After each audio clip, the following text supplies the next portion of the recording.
Welcome to the Community Law Training Course. This is a training course consisting of several parts to prepare you for the law.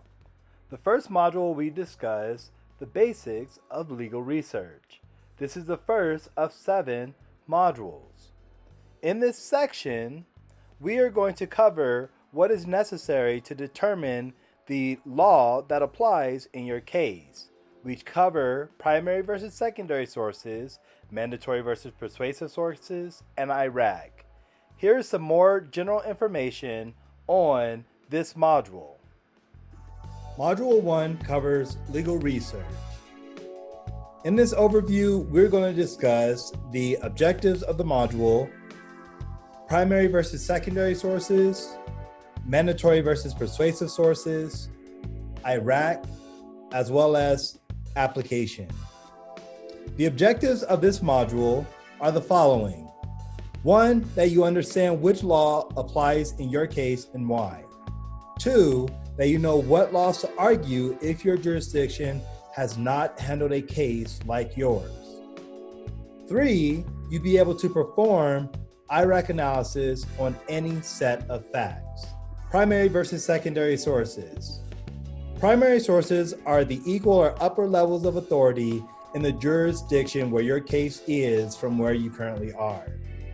For instance, if you have a case in downtown Los Angeles, that is in Los Angeles County, California, in the United States, any law that comes from California, an upper court in California, or the federal government on that particular issue is going to be a primary source of law. Any statutes that impact that particular issue is a primary source of law. Any executive order that impacts that particular issue is a primary source of law. Secondary sources are the opinions of credible authors on the primary sources and how they apply to everyday life. These could be dictionaries, legal dictionaries, they could be practice guides, they can be articles, they can be anything that is used that is not the law itself, but is used to explain how the law applies. This also includes jury instructions. Mandatory versus persuasive sources. Mandatory sources are treaties, constitutions, statutes, rules of court, cases, executive orders, and administrative law in the jurisdiction where your case is located. If your jurisdiction has not dealt with your particular issue, then you can use a persuasive source. A persuasive source are the same sources of law, but from other jurisdictions when the jurisdiction that you're in has not directly addressed that particular issue. So if I'm in Los Angeles, California, and I have an issue that no courts in California has dealt with, then I could look to a court in Nevada who's dealt with the same exact issue and say, although this is non-binding, you do not have to follow this law, here is how other courts have addressed this issue. And it just so happens their laws in this area are just like ours. And therefore, if you were to use their reasoning, then you would come out with the same conclusion that they did, which means you would assess the issue and come out to the same result. But again, this is persuasive. It is not mandatory. Courts do not have to follow the laws of other jurisdictions. Iraq. Iraq stands for the basic components of an argument. They stand for the issue, which is the thing to be decided, the rule, which is a criteria that is going to be used to decide the particular thing, the application, which is proof that the criteria does or does not apply to the facts of the particular case, and the conclusion, which clearly states that the rule does or does not apply to the case and the resulting outcome. The issue includes a statement of fact and a law regarding that fact. Does applying a particular rule to a certain set of facts result in an anticipated legal outcome? Is it burglary when Thomas broke into his neighbor's house and stole the cookie from the cookie jar. The rule statement provides the law that potentially applies to the facts to answer a legal question. Laws must be primary only, mandatory, or persuasive if there's no mandatory law available, and synthesized into a single statement. And then that single statement is broken down into several elements and factors and then applied to the facts of your case in the application section. For example, stealing the cookie out the cookie jar. Burglary is defined as the breaking and entering the dwelling of another with the intent to commit a crime.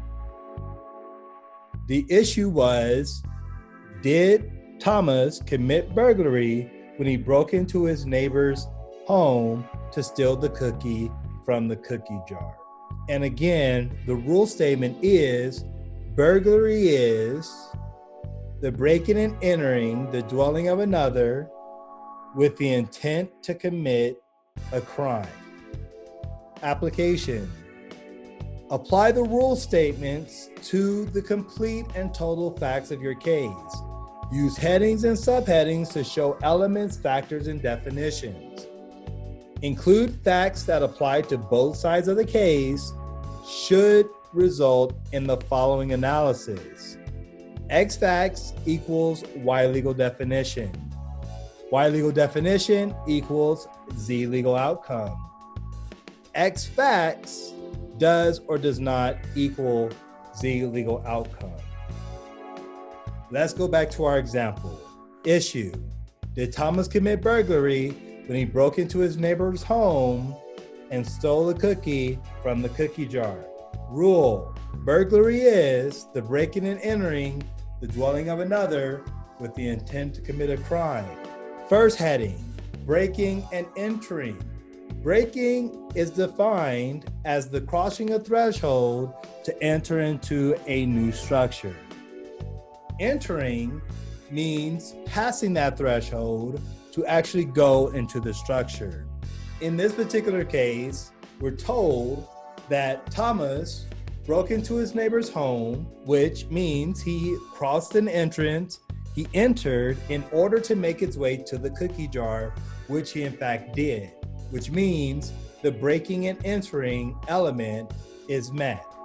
The next element is the dwelling. We're told that this is the home of Thomas's neighbor. The final element is the intent to commit a crime. Here we're told Thomas broke in order to steal the cookie from the cookie jar. What we don't understand is Thomas's previous history with his neighbor.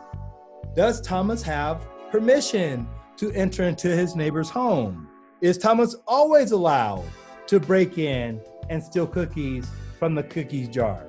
Is this a normal agreement? Are these Thomas's cookies? These are all things that are unknown to us by the simple fact that we know that Thomas broke into his neighbor's home in order to steal cookies. Therefore, conducting our analysis, X facts, Thomas broke into his neighbor's home to steal a cookie from the cookie jar, equals Y definition, burglary. Y definition, burglary equals Z legal outcome. He is guilty of committing a crime.